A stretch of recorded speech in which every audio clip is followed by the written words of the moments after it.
All right, podcast crew. This is my interview with Amy Radin, correct? Not Radin, Amy? Say again? Radin. Radin. Awesome. Okay, check. This is my interview with Amy Radin. And we are starting in 3, 2, 1. Hey, everybody. Welcome back. I'm Susan Lindner, your host of the Innovation Storyteller Show. And I want you to buckle up because it's going to be a fantastic conversation today as we look through some, I would say, a panoply of decades in innovation. We are going to take a walk through innovation. I don't want to say innovation history, but I would say a look at how innovation has shifted and changed, especially in the financial services sector, with my guest today. So let me tell you a little bit about Amy Radin. She is one of the most experienced, down-to-earth, visionary, and pragmatic innovation experts in the world today. She was Citi's first global chief innovation officer and has also held executive marketing positions at little mom and pop shops like American Express and Axa. And she now works with leaders faced with the imperative to innovate, helping them to pursue new sources of growth and value while reducing all of the inevitable risks that we know so well. She has worked with large companies, with startups. She has worked on innovation transformation at Fortune 500 companies and privately held middle market companies. So really spanning the gamut. And that's why this conversation is going to be so insightful and I think so instructive today. I think what Amy's greatest gift is understanding the cultural complexity around organizations and really beginning to understand, or helping our clients begin to understand, how that culture impacts the innovation that they are seeking. She is also the author of the Changemakers Playbook, How to Seek, Seed, and Scale Innovation in Any Company, and it's now available in paperback. So welcome, Amy, to the Innovation Storyteller Show. Thank you so much for joining me.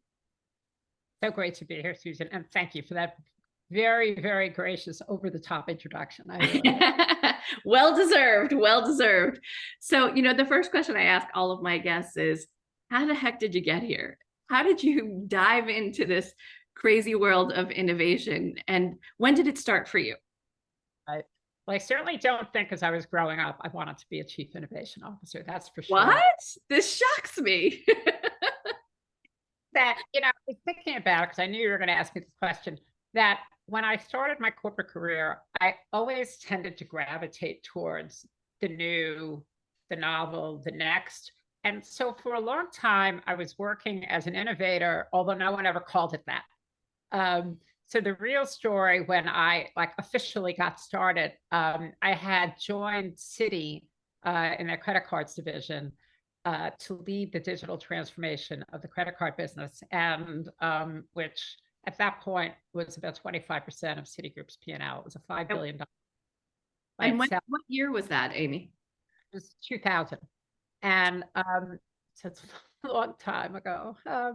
So one day, my CEO, I was in his office having my weekly update with him, and he looked at me and he said, "Well, I want you to focus on innovation and figure it, because we need to be more innovative, and we're not innovative." And it's as you go up the ladder of management, you're going to listen to your boss or get another job. And I said, okay, fine. And I left his office thinking wow, does he think I'm really smart, or is he just sort of, did I just draw the short straw?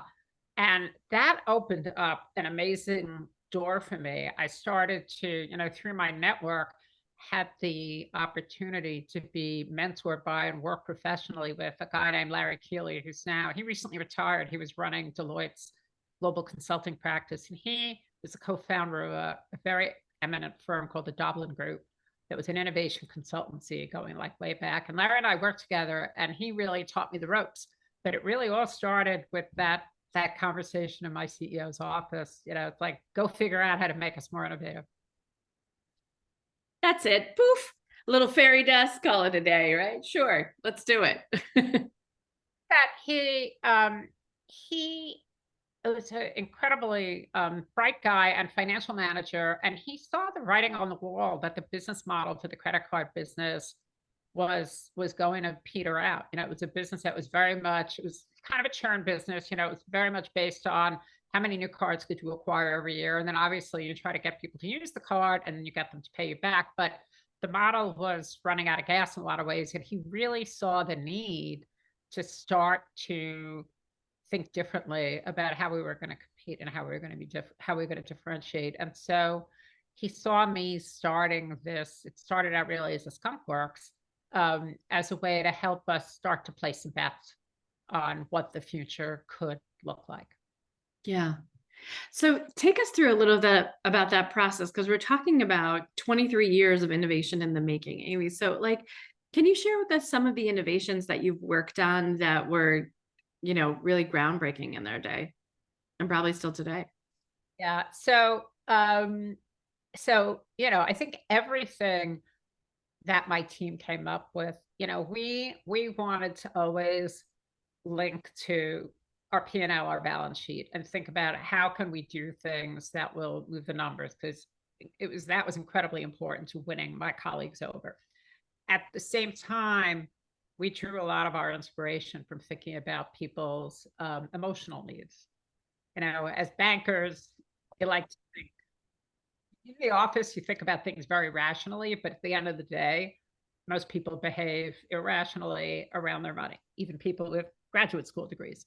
And so one of the innovations we launched that I was really proud of was we were one of the first companies, one of the first financial institutions to implement online collections for people who are not paying their bills. Now, this doesn't sound very sexy, but think about it. If you're in an unsecured lending business, the make or break for your regulatory relationships, the safety of your balance sheet, profitability, is your ability to have people pay you back. And a relatively small number of people don't pay you back, but those people very often get there because of some catastrophe in their personal life, a medical emergency, a job layoff, a death in the family, even a car repair can put many Americans in a position of not being able to pay their bills. And so my team thought about it, and we said, well, this is a really important number in our P&L and our balance sheet. What if we could innovate the collections experience so that we could move the number? And we thought about it, and we said, being in collections is incredibly humiliating if you assume most people really want to pay their bills, but something bad has happened to them. And the old-fashioned process for collections is you get a phone call from a collector, right?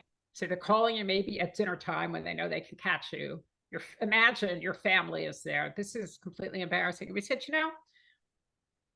what if providing people with a way to renegotiate payment terms, removing the humiliation of the phone call, could increase our rate of collections? Like, that could be a really big deal. And so my team was really excited about this. We thought this is a real insight. And so they, go through the building to the operations people and collections and said, well, we need a test file. People they thought, the initial reaction was, this was not a very good idea, because, they were very attached to a model that worked really successfully. And it took us quite a bit of time to even convince the organization to support a test. But when we did, the results were so amazing and happened to come out right on the eve of the 2008 financial crisis that the company hired, one of the big global consultancies to roll it out every place. And now online collections is just standard fare. There's no, right. Everybody does it. So you think wow, that's not very innovative.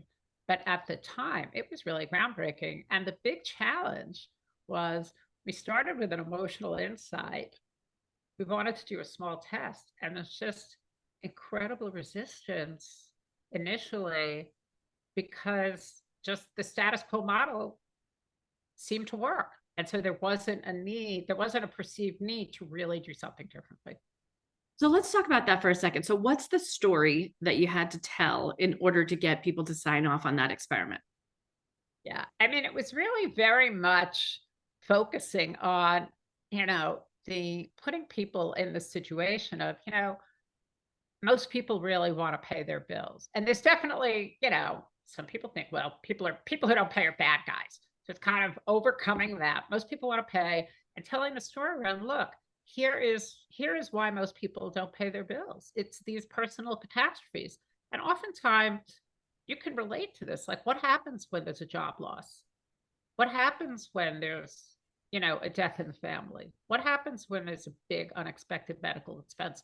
So bringing it down to the level where it made it easier for people to understand, like, wow, this really does happen. And if we show some empathy for what people are going through, we may be, improve their repayment, and also improve their relationship with us as a company, because people remember you when you help them in their hour of need. For sure. And I'm also thinking of, okay, now I got to talk to the IT team or the digital transformation team. I got to get them to build a site. I got to get them to build the infrastructure.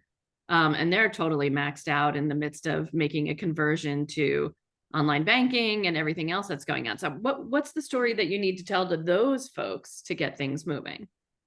I think start small with a prototype that you don't need them for, so you can demonstrate, how, create a wireframe, do things offline to be convincing enough to show people here's what it looks like. I know from my early days in marketing, you want to sell the management team on the ad budget, show them the ad. And often, well, people may hate it, but oftentimes that will win people over. So I think showing people that you can execute and showing people what you mean. So it doesn't help to make the conceptual argument, because part of what wins support internally is demonstrating to people that you actually can execute. And I don't think that doesn't just hold true in the corporate world. It's now I'm involved in an early stage investment fund as an LP. And so I screen a lot of founders, and a big chunk of what convinces us to go forward is, do we believe the founder can execute? Assuming that most of what they're thinking now is wrong, they're going to have to pivot a million times, their financial assumptions are no good. Can they just kind of execute through the slog and keep adapting and changing and adjusting and listening to the market? And it's no different if you're a founder at a startup or if you're an innovator in the corporate world. Demonstrating that capacity to execute, that you are connected to the business model. So impact and collections, that was the biggest line on the balance sheet, in the loss columns, collections and fraud and non-payments. And so we said, gee, if we can improve that number by 1%. In those days, Citi was writing off $7 billion in fraud and bad debt. $7 billion. It was before generating $5 billion in profit. So we looked at that and we said, well, if we could get a 1% improvement, that would be $70 million. And my peers, we were a very big business. And so it was easy for them to say, well, come to us with innovations that can generate at least $50 million. And obviously you have no idea at the beginning, right? But on that one, it was like, well, we're attacking a number where even a 1% improvement is going to hit the hurdle. So that was part of the sell also, is just focusing people on the numbers. So I think there's the emotional sell. Let's put ourselves in the shoes of people in the situation. And then there's the rational sell. We're going after a big number where even a modest improvement will clear your hurdle for what you want us to achieve. And oh, by the way, here's a wireframe or prototype or some usability research that can help you see that we're on a path to execution where it's worth it to you to allocate resources. But I have to say, your point about one of the hard things about being a corporate innovator, at least in the environment that I was in, is there wasn't a separate stream for R&D projects. So if we wanted to do a test that required tech resources, we were in the queue competing against big, proven monster programs. I'll bet. That also required that's where the sponsorship of the CEO became critical, because often he would be kind of the 51st vote, the person would say, okay, no, we're going to do this, even though this is not going to generate immediate returns in the next quarter, the way your balance consolidation program might, but we've got to do this for our future. Those are hard discussions. I feel like this is such an important balance for those of us working in innovation, is to constantly have in our back pocket the short-term and the long-term story that needs to be told. And it's also part of the compelling argument around getting teams on board to help me scale the prototype, to test the prototype, even when they're at 100% capacity. And we still need to say, I still need you to find 10% with your team to build me this thing, even though it might not work. I used to say I was always out looking for the army of the willing. So there were people who would raise their hand and demonstrate they were interested in what you were doing. You're right, because even though I had an outstanding team between my digital transformation team and then kind of this little innovation skunk works that we established inside the team. But when you're in that kind of complex organization, that's just the starting point. You can't execute anything. You need your lawyer to spend time. You need compliance. You need risk management, decision analytics, IT, the product teams, basically the P&L owners who, who have to buy into going in and launching new features and benefits or experimenting with, their customers. And so you need to get everybody bought in. I always found the resistance sometimes can be hardest at the top of the organization. And my team always found that there were people who, anybody who saw themselves as having a career runway and was thinking about the future recognized the importance of what wait. Are you still there? All right. Something just happened with my computer. I'm sorry. Okay. People in the organization, more in junior or middle management roles, who thought they had career runways, were bought into the idea that we had to do something about digital transformation. We had to drive innovation in the business. And so it was not easy, but it was always possible to find high potential performers who wanted to help us. And then you had to work the relationships to get the buy-in and actually have people assigned to your projects. One of the most one of those, I just want to interrupt for a second, because one of the aspects of innovation storytelling is find those early adopters. And I've had previous guests on, and they might come in unlikely boxes, like in unlikely places, but as an innovator, it's part of your job to identify who is that coalition of the willing, in order to have many storytellers by your side when you have to push up to the C-suite and get okays, or resistors who may be at what one of my guests called the middle management permafrost, where middle managers who are at, post 55 years old, who are looking at their retirement, who are looking at pension collection, and who don't want to take a risk, who don't want to put their name on something that could yield them a stain on their reputation in the event that it goes sideways.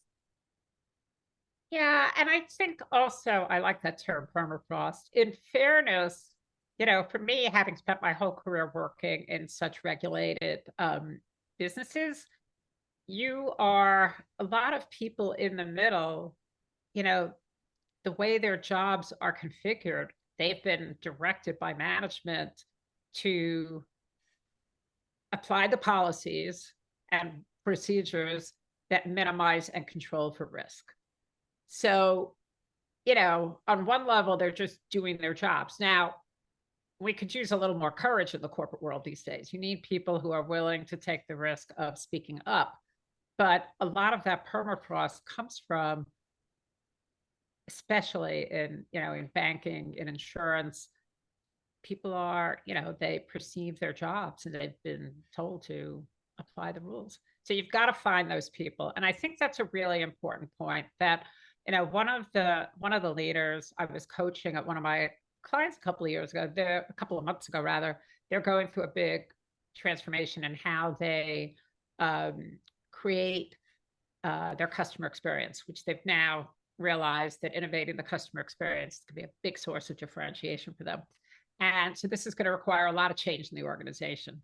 And I said to my client, it's a bigger part of your job than coming up with the strategy. And what you want to do is building that coalition around the organization. It's getting people on board and thinking about how you're going to engage people so they see this as in the interest of their careers and the success of whatever team it is they're working on. Yeah, Amy, I'm a huge fan in the design thinking world of empathy mapping, of really getting into the shoes of not just your potential customer or the recipient of whatever innovation you're working on, because it could be process changes, could be business model changes, could be a whole lot of things that are actually happening inside the organization, but is really stopping for a minute before we try to get that coalition of the willing on board to say, what's in it for them? And can I create a case around why it matters for them? But so often we're so gung-ho on our thing, our new lightsaber that we've created, that we don't stop to think about what the implications are for the recipient of this message. I think you're absolutely right. And I think the thing to do is, again, it's not about making the conceptual argument and talking at people. Where we were the most successful was when we pulled people into our projects and really co-creating with other parts of the organization. So I said we were very focused on how do we move the core levers of the income statement and the balance sheet. Well, we would have brainstorm sessions around different things we wanted to do, and we would invite people from around the organization. One project that I worked on actually turned out to not go anyplace, but it was a lot of fun. We had employees do a friendly user test. We had several dozen employees from around the organization, and communicating that internally, it generated a lot of excitement. So I think the problem, one question I'm asked a lot is, do you think it's a good idea to have a chief innovation officer? Ooh, To one hand, it does take some special skills and focus, right? And it sends a signal to the organization that this matters. On the other hand, innovation has to be everybody's job. And so and people feel shut out, if all of a sudden there is a department that's taking care of this, you don't want people to be shut out. You want them to feel included. So I just found the times that we brought people in, they have great ideas. They then want to help you come forward. Many of them will become advocates. They might even post for jobs in your team. So but that's the way to do it, is to pull them in and give them something to do, get them involved, versus just going and presenting PowerPoints to them. very good point. So let's talk about the flip side of that. Let's talk about the shadow side of the organization, of people who are actively trying to thwart a great idea. What do we do? What are the stories that we tell around people who say, that's going to cut into my revenue? I have an entire team of humans who are responsible for collections, and they are mean, they know how to scream, and they get the job done, right? What do we do? What do we do with those folks who are not interested in your beautiful new idea? A couple of tactics, and believe me, if I had the answer to this question, I'd be. But you've seen it more times than most. But I can, a couple of thoughts on what you can do. I was very aware in all the roles I've been, all the companies I've been in, very aware of sort of who's on board and wants to come along for the ride, who might be on board, and who is just not going to be on board. And my goal, cross-folded arms at the table, men and women. Yeah. Mm-hmm. I could certainly use a thicker skin, but try to have a thicker skin, and don't worry. Don't spend energy trying to convince the third group. The middle group who might get on board, keep communicating with them, keep trying to pull them in. The people who are there, those are the people who you want to partner with those are kind of your early adopters, right? Those are the people who you want to partner with in the near term for to try things. And just say nobody wants to try. Well, we approached what we were doing in innovation as a portfolio. So there might be something that's not ready right now, and you might have to come back. The collection idea, it took us 2 years to get that test file. Wow, 2 years. Our hat. We had dozens of other things that we were doing. So if you've got a portfolio, some things just may not be ready, but focus on that group of people who are excited and wanting to go along for the ride and build relationships with those people. And where I personally invested in that, particularly at Citi, incredibly helpful, was the relationship that I built with our decision management team.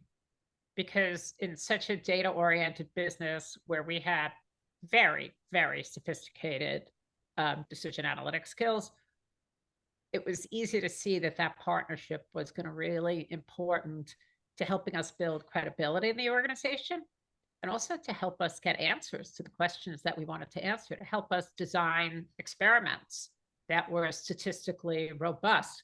So that was a really, really important partnership. The partnership with risk management also. We did very innovative work in modeling for online underwriting, which would never have happened with that. So focus on the partnerships that are going to help you succeed and where the people are most inclined to be bought into wanting to help you build the future. But you have to sort of accept that not everybody will be on board. That is just the nature of the beast, right? When you work in innovation. You're probably not innovating. Right. You're probably not innovating if you're not getting some resistance somewhere. Yeah, there's always going to be resistance, and just go where you can go the soonest, because you want to move quickly and try to show people what your team is capable of doing versus getting stuck, digging in your heels on one thing, which, will be a losing battle. Yeah. So let's talk a little bit about, I want to shift the conversation a little bit to AI. And is this just a boon for chief innovation officers? Or is this the Staples easy button that we've all been hoping for? I mean, I think it has potential to be a huge boon. I think right now there is a lot of confusion.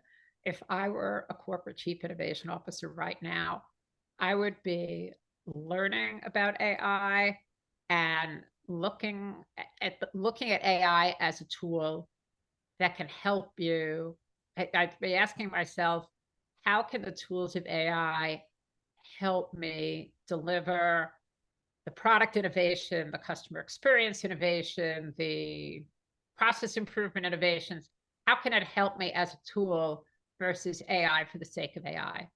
I also think that, I don't think the easy button is there. I think I would be pushing my team's skills in creativity and critical thinking, and thinking about how can I marry more contemporary forms of qualitative insight with what AI tools can be telling me, because ultimately the winning models to understand users and customers in a way that really can create innovation is getting to the emotional depth, which you'll only get from qualitative, and then the analytic depth, which many of the new AI tools can help you do. And some of the AI tools are not that new. Machine learning has been around since the 70s.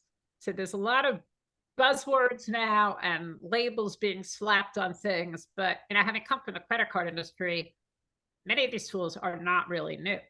So, but you need to really marry qualitative and quantitative creativity and critical thinking from people with data analytics. So, there's a piece out in the Washington Post today about what's really driving the AI boom. And we think of it as this easy button, as this, my computer is spitting out answers for me.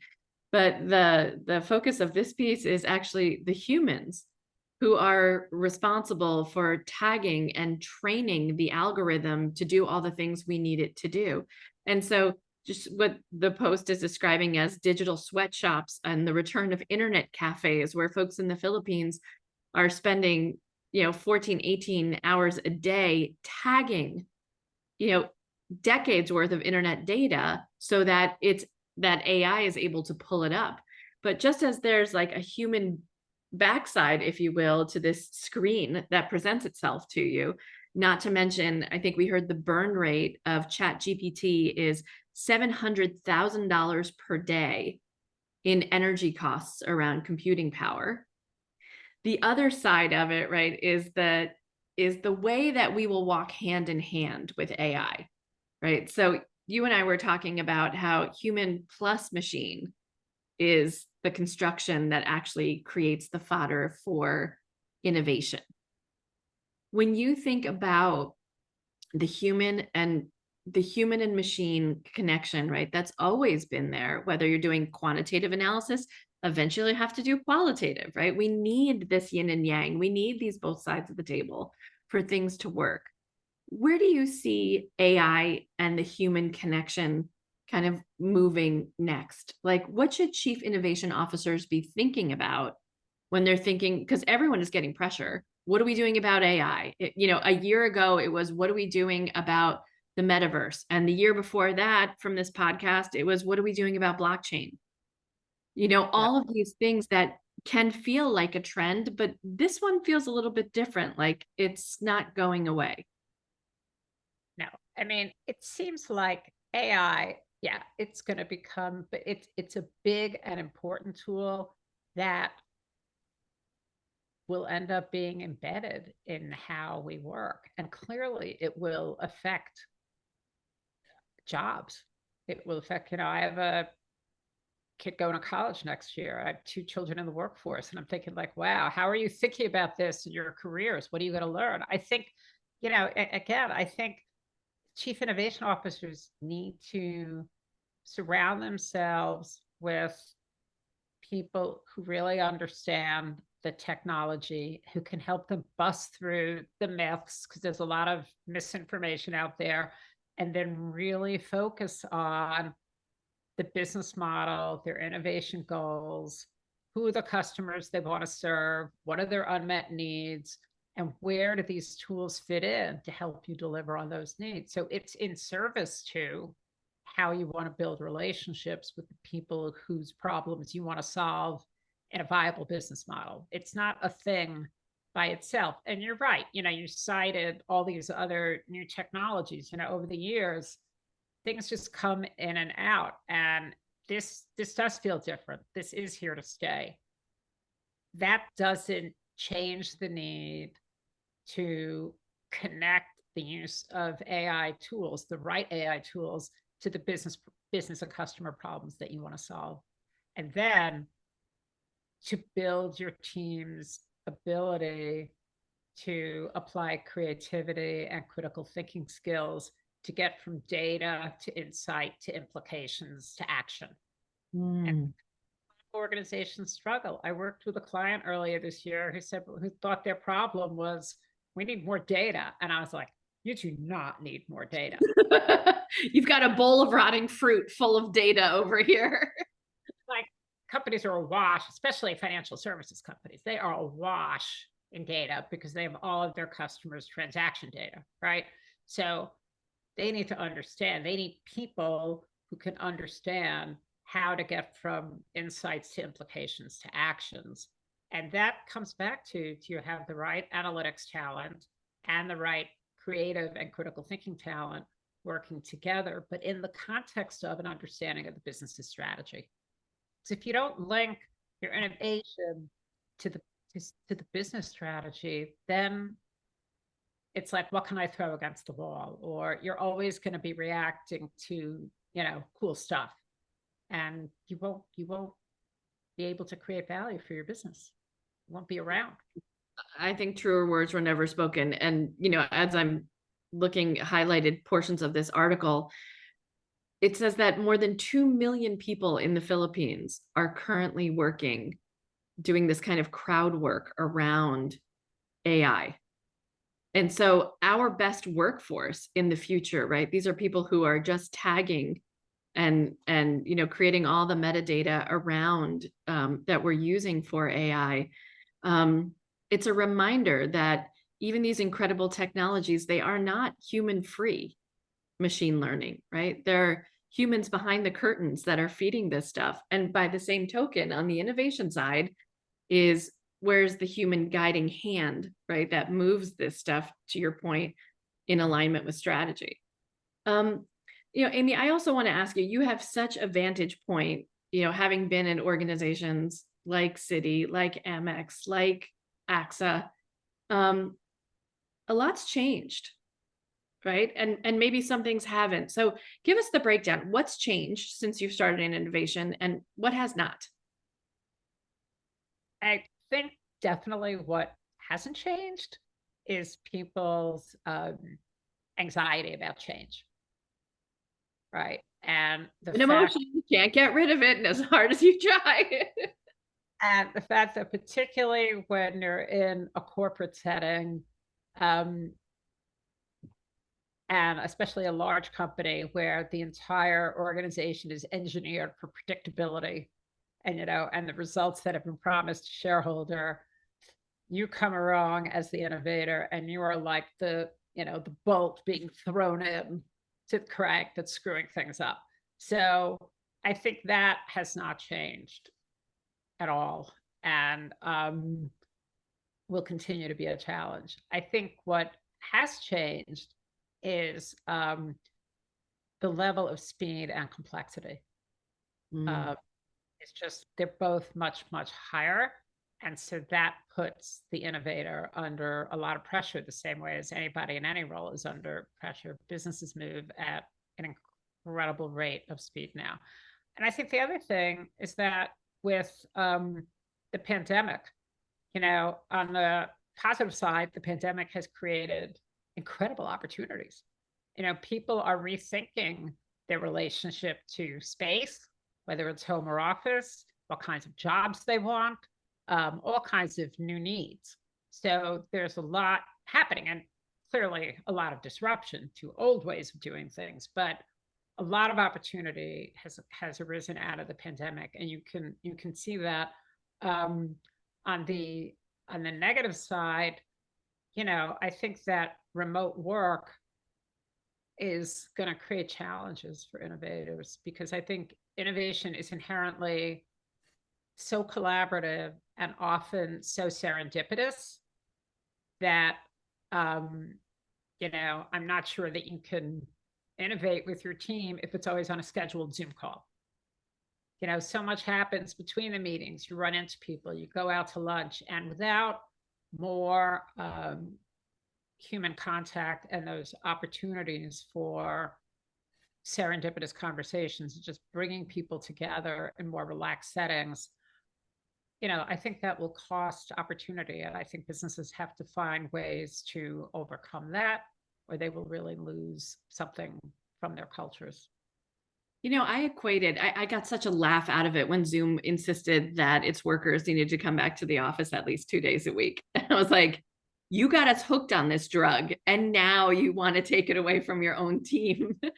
But I also thought about, like, this is the equivalent, right? If we just stay remote at all times, it's like online dating and never meeting the person in person. You can have fantastic texting conversations, you can go back and forth 1,000 times, but it's actually the space even in between the meetings, right, where the ideas percolate, where you talk to somebody else, where you see how communicative or responsive a person is, and whether or not they really are on your team and getting this done, just as whether or not your suitor online is responsive, in their interactions with you. It's all part of the process. But if you don't have the face-to-face, that's a big challenge.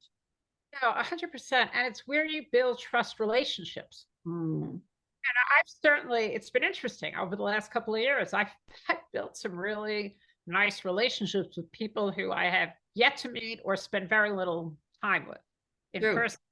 But, it's slow going. And I think one of the things that gets people comfortable with supporting your innovations is they trust you. And trust comes from building a relationship and being able to spend time with people and understand what's important to them, what's going on for them, how will they see success in the project. What about their careers? How are things going? It's being able to build those trust relationships and bring diverse people together that is such an important ingredient to discovery that leads to innovation. So I think that's a challenge, and definitely we've all seen that change in the last couple of years. Yeah, for sure. Okay, so Amy, I want to ask you the 3 questions I ask all of my guests on the show. So, in the course of human history, what is the greatest innovation of all time? I'd have to say the printing press. Gutenberg, an oldie but a goodie, absolutely. And because we're here to dispel the myth that innovation takes place with one great mind, what is the innovation team that you would have liked to have been on, given the opportunity at any time in history? Thomas Edison. Ah, yes. A real tinkerer. And I live in New Jersey, and his lab is just up the road in West Orange, and I've spent time there. And so I've gotten, interested in his life story and his history. And when you really look at how he ran his shop, it was a real innovation lab. I encourage anybody who listens to this show, if you haven't yet, get yourself to the Edison Labs and see it for yourself. It is mind-blowing, just everything from synthetic rubber production to the movie production to the light bulb to the phonograph, you name it, it's in there, and it's fascinating. Not to mention that anybody who worked for Edison, who invented anything, Edison got the patent, right? So you might have been one of the great unwashed patent holders, right, who never got named, but Edison got it for you. Yeah, and he the way he empowered his team and just built his team, and just the way, it's just really like a role model. So I would have loved. Never had a formal education. 3 months of formal schooling. That's it. Yeah. Amazing. On my last question is, what annoys you so much, or what would inspire you so much that you would want to invent a thing that doesn't yet exist? What is humanity missing, Amy, that we desperately need? Ooh, that's a tough.